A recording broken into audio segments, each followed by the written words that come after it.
And what's going on there is they're looking to me to complete them. They're looking to me for their truth, for their answer. I've sent those emails. I've sent those to some instructors I had, some guys I thought were gurus or whatever.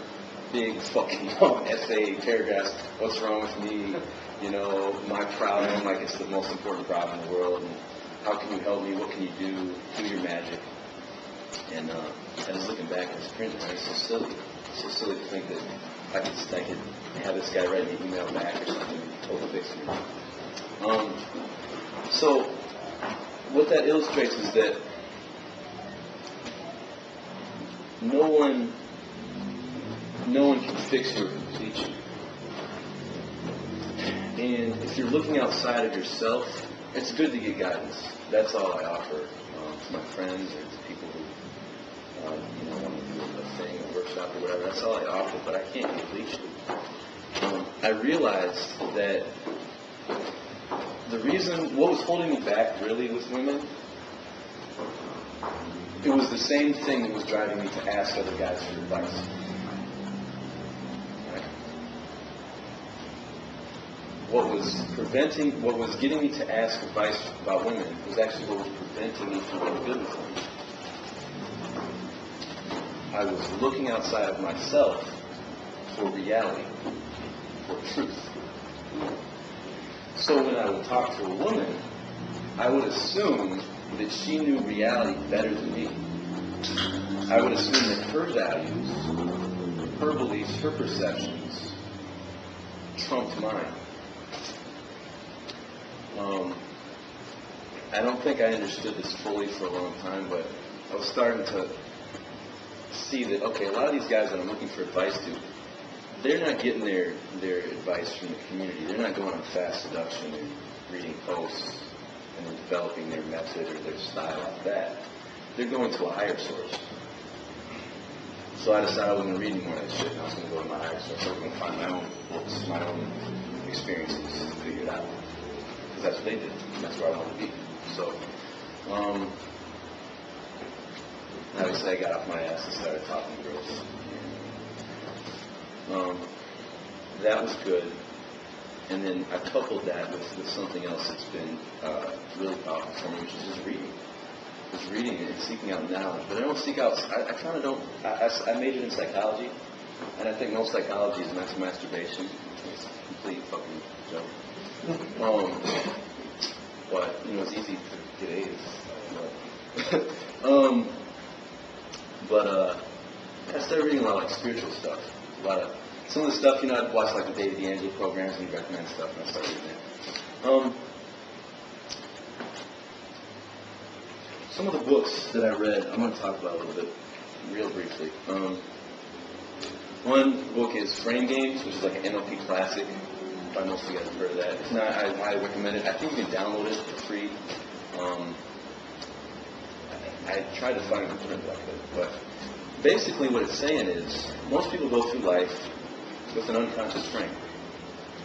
They don't realize that their perceptions are just one of infinite perceptions.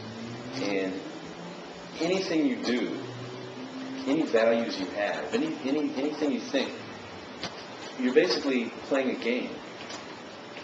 Because ultimately, in the cosmic game, suns blow up and universes or solar systems are created and end, and people die and things happen. And I don't really think there's a right or wrong.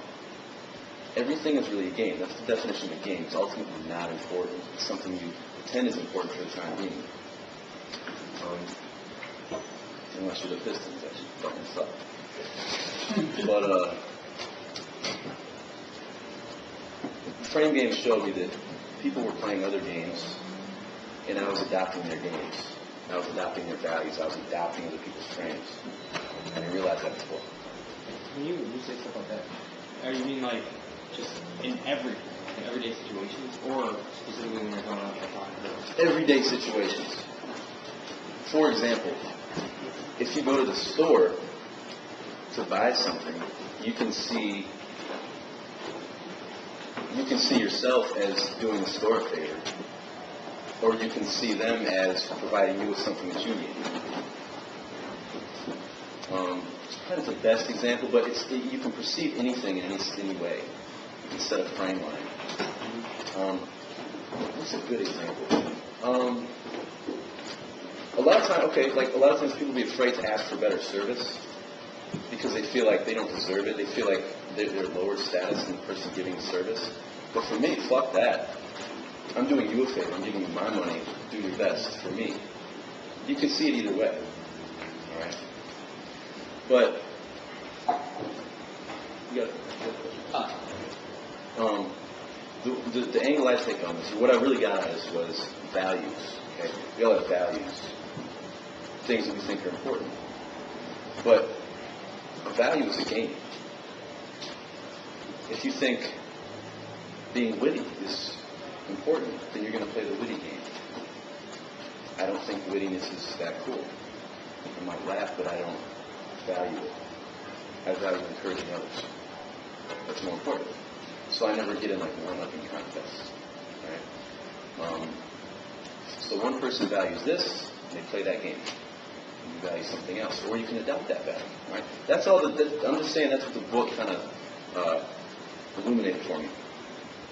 The other book I read was the Bhagavad Gita, which you got to get a good translation, but it's like the best book. It's unbelievable. How do you spell that? Bhagga. Just call it Gita. Gita's good, yeah. I got it written down correctly. Oh, Bhagavad Gita. Bhagavad Gita. Okay. He wrote it. Yeah.